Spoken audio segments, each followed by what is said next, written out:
திருச்சி புத்தக திருவிழாவில் திருச்சிராப்பள்ளி பெண் எழுத்தாளர்களின் நூல் வெளியீட்டு விழா இன்று 3/9/2024 மாலை அளவில் அரங்கு எண் 177 மற்றும் 178 இல் நடைபெற்றது. எங்கும் சுதந்திரம் வேண்டும். கவிஞர் இரா. தங்கப்பிரகாசி. நிறுவன சிரா பதிப்பகம். சிந்தனையில் சிதறிய தேன் துளிகள். கவிஞர் ப.சாய் மீனாட்ச.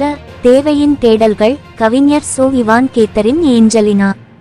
முனைவர் தமிழ்மாமணி ப. ஸ்ரீராம். தலைவர் வரவேற்புரை ஆற்றினார். இலக்கிய பேரொளி கேத்தரின் ஆரோக்கியசாமி தலைமை தாங்கினார். இவ்விழாவின் சிறப்பு விருந்தினர் நூல் வெளியீடு மற்றும் சிறப்புரை கவிஞர் அறிவுமதி. திரைப்பட பாடலாசிரியர் கவிஞர் சுமித்ராதேவி மாதவன் இணைச் செயலாளர் நன்றியுரை வழங்கினார். இந்நிகழ்ச்சியில் சிரா இலக்கிய கழகம் நிர்வாகிகள் மற்றும் உறுப்பினர்கள், கவிஞர்கள், எழுத்தாளர்கள், சமூக ஆர்வலர்கள், சான்றோர்கள், நண்பர்கள் மற்றும் பலர் கலந்து கொண்டனர். திருச்சிராப்பள்ளியில் இருந்து நிருபர் எல். பாபுவின் அறிக்கை. தமிழ்நாட்டின் வரைபடத்தின் மைய புள்ளி தலைநகரமாக மாறியிருக்க வேண்டிய திருச்சி, ஆனால் அது நடுநகரமாக நடுவு நிலைமை பிறழாத ஒரு நகரத்தின் அழகில் இங்கே செழுமையாக நடந்து கொண்டிருக்கிற புத்தக கண்காட்சி என்பது தந்தை பெரியாருக்கும் அண்ணல் அம்பேத்கருக்கும் மார்க்ஸ், ஏங்கல்ஸ், லெனின் போன்ற அறிவை உலகில் விரிவு செய்ய உழைத்த அவர்களின் அழகில்தான் இந்த திருச்சிராப்பள்ளி புத்தக கண்காட்சியை நான் பார்த்தேன். மாவட்டங்கள் தோறும் இத்தகைய புத்தக கண்காட்சிகளை நடத்தி கொண்டிருப்பதற்கு புதுமையாக இருக்கின்ற தமிழ்நாடு அரசுக்கும் முதல்வருக்கும் அதை போலவே ஒவ்வொரு மாவட்டத்தின் மாவட்ட ஆட்சித்தலைவருடைய அந்த உண்மையான ஈடுபாடு இல்லாமல் ஒரு சிறப்பாக இந்த நிகழ்வு நடைபெற வாய்ப்பில்லை. அந்த தளத்தில் இன்றைக்கு திருச்சிராப்பள்ளியில் நான் வந்து பார்க்கையில் மிக மகிழ்ந்து போன ஒரு புத்தக கண்காட்சியில் இருந்து கொண்டிருக்கிறேன். இங்கே கேத்ரின் ஆரோக்கியசாமி என்கின்ற அந்த தாய்மையின் பேரன்பில் மகிழ்ந்து கிடைத்தவர்கள் அவர்களுடைய பேரன்பின் அடையாளமாகத்தான் அவரின் பிள்ளையாக நான் இங்கே வந்து நிற்கிறேன். ஏனென்றால் தமிழுக்கு அரசுகள் செய்த உதவிகளை விட தனித்த தமிழ் ஆர்வமிக்க செயல்பாட்டாளர்களும் செல்வந்தர்களும் தான் தமிழையும், தமிழ் இசையையும், தமிழ் ஆடலையும் மற்றும் பல்வேறு வகையாக கிளைத்து நிற்கின்ற தமிழுக்கு தனித்த அந்தந்த காலகட்டத்துடைய அடையாளங்களாக இருந்து செயல்பட்டு வளர்த்த அந்த தமிழ்தான் இன்றைக்கு செம்மொழியாக நம்முடைய உலகத்தின் அனைத்து உயிர்களுக்குமான மூலிகை மொழியாக என் தமிழ் விளங்குகிறது என்பதற்கு இந்த புத்தக கண்காட்சியும் ஒரு அடையாளம்.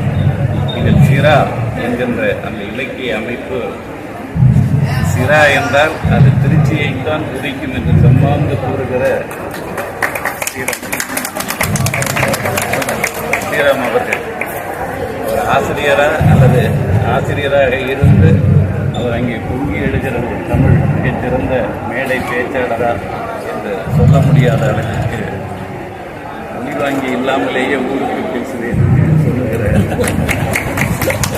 அந்த அழகில் அவர் அந்த பேசுகிற அந்த ஆர்வம் என்பது அது ஏதோ இதை வெளிப்படுத்த வேண்டும் என்பதல்ல, இன்னும் அடையாளப்பட முடியாத பல அடையாளங்களை வெளிச்சப்படுத்துவேன் என்பதனுடைய அடையாளம்தான் இந்த சிரா இலக்கிய பதிப்பகத்தினுடைய அடையாளமாக அந்த குறிக்கோளை நேற்று அவரும் அவரது இணையரும் குழந்தைகளும் என்னை வந்து பேரன்பில் நனைத்து நாளை வருகிறீர்கள் என்று அழைப்பு விடுத்து அந்த சூழலிலேயே உணர்ந்தேன். ஆனால் நான் இங்கே என்ன ஒரு 4 பேர் 5 பேர் இருப்பார்களா என்று நினைத்து வந்தேன். ஆனால் வட்டம் கட்டிய ஒரு பெரும் தமிழ் குளமாக இந்த சிரா படிப்பகத்தை மாற்றியிருக்கிற அழகு நீங்கள் சம்பாதித்த அந்த அடையாளமாக நான் பார்க்கிறேன்.